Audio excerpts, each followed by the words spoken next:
महाभारत के युद्ध में अनेक मृत्यु हुई, लेकिन एक मृत्यु ऐसी थी जिस पर आज भी सबसे अधिक प्रश्न उठते हैं। कर्ण की मृत्यु।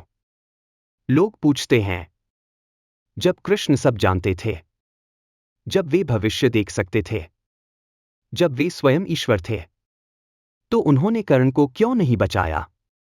कर्ण कोई साधारण योद्धा नहीं था। वह दानवीर था, वीर था, और उससे भी अधिक, वह एक टूटा हुआ मनुष्य था। कुरुक्षेत्र के मैदान में जब कर्ण का रथ भूमि में धंस गया, जब वह असहाय खड़ा था, तब अर्जुन का बाण रुका हुआ था। अर्जुन स्वयं दुविधा में था, और उस क्षण सबसे बड़ा प्रश्न यही था, क्या यही धर्म है? कृष्ण वहीं थे। वे चाहें तो समय रोक सकते थे, वे चाहें तो कर्ण को बचा सकते थे, पर उन्होंने नहीं बचाया। क्यों? इस प्रश्न का उत्तर युद्ध के उस क्षण में नहीं, बल्कि कर्ण के पूरे जीवन में छिपा है। कर्ण का जन्म ही अन्याय से हुआ था। कुंती ने उसे जन्म दिया, लेकिन समाज के भय से उसे त्याग दिया। एक क्षत्रिय बालक सारथी के घर पला। वह जन्म से राजकुमार था, पर जीवन भर अपनी पहचान के लिए लड़ा। कृष्ण यह सब जानते थे। वे जानते थे कि कर्ण पांडवों का भाई है। वे जानते थे कि कर्ण का हृदय दुर्योधन से भी अधिक कोमल है। इसीलिए युद्ध से पहले कृष्ण स्वयं कर्ण के पास गए। उन्होंने कर्ण को सत्य बताया। कहा, तू कुंती का पुत्र है, पांडवों का बड़ा भाई है। अगर तू मेरे साथ आ जाए तो युद्ध रुक सकता है। यह कर्ण के लिए जीवन का सबसे बड़ा अवसर था। मां, भाई, राज्य, सम्मान, सब कुछ एक साथ उसके सामने था। लेकिन कर्ण ने मना कर दिया। उसने कहा, मैं सत्य जान गया हूं, लेकिन मेरा धर्म अब दुर्योधन के साथ है।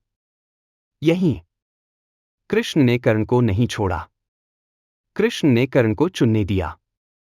कृष्ण मनुष्यों से उनका चुनाव नहीं छीनते। वे मार्ग दिखाते हैं, निर्णय नहीं बदलते। कर्ण जानता था कि दुर्योधन अधर्मी है। वह जानता था कि द्रौपदी का अपमान गलत था। लेकिन उस समय वह मौन रहा। कृष्ण जानते थे, कर्ण का यह मौन उसके जीवन का सबसे भारी कर्म बनेगा। कृष्ण किसी को केवल उसके दुख के कारण मुक्त नहीं करते, वे कर्मों का भार भी देखते हैं। कर्ण ने जीवन भर दान दिया, पर अधर्म के सामने मौन भी रहा। और महाभारत में मौन भी एक कर्म है। युद्ध के समय जब कर्ण असहाय था, तब कृष्ण ने अर्जुन से कहा, यह क्षण युद्ध का नहीं, धर्म का है। क्योंकि कर्ण जब द्रौपदी असहाय थी, तब उसने धर्म नहीं चुना था। कृष्ण प्रतिशोधी नहीं है, लेकिन वे कर्म का संतुलन रखते हैं। कर्ण की मृत्यु दंड नहीं थी, वह परिणाम थी। और फिर भी कृष्ण ने कर्ण को पूर्णतः छोड़ा नहीं। कर्ण की मृत्यु के बाद कृष्ण ने अर्जुन से कहा, आज तुमने सिर्फ एक योद्धा नहीं मारा, तुमने सबसे दुखी मनुष्य को मुक्त किया। कर्ण का जीवन सम्मान की तलाश में बीता, और उसकी मृत्यु उस खोज का अंत थी। कृष्ण जानते थे कि अगर कर्ण जीवित रहता तो उसका मन कभी शांति नहीं पाता। कुछ जीवन जीने के लिए नहीं होते, वे कर्म चुकाने के लिए होते हैं। कृष्ण ने कर्ण को इसलिए नहीं बचाया क्योंकि कर्ण अपने चुनावों से बंधा हुआ था। ईश्वर हाथ पकड़ सकते हैं, लेकिन पैर नहीं चलाते।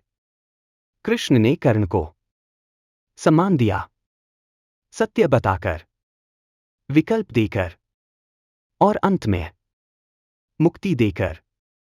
और शायद यही सबसे बड़ी कृपा थी, क्योंकि अगर कर्ण बच जाता तो वह जीवित रहता, लेकिन मुक्त नहीं होता।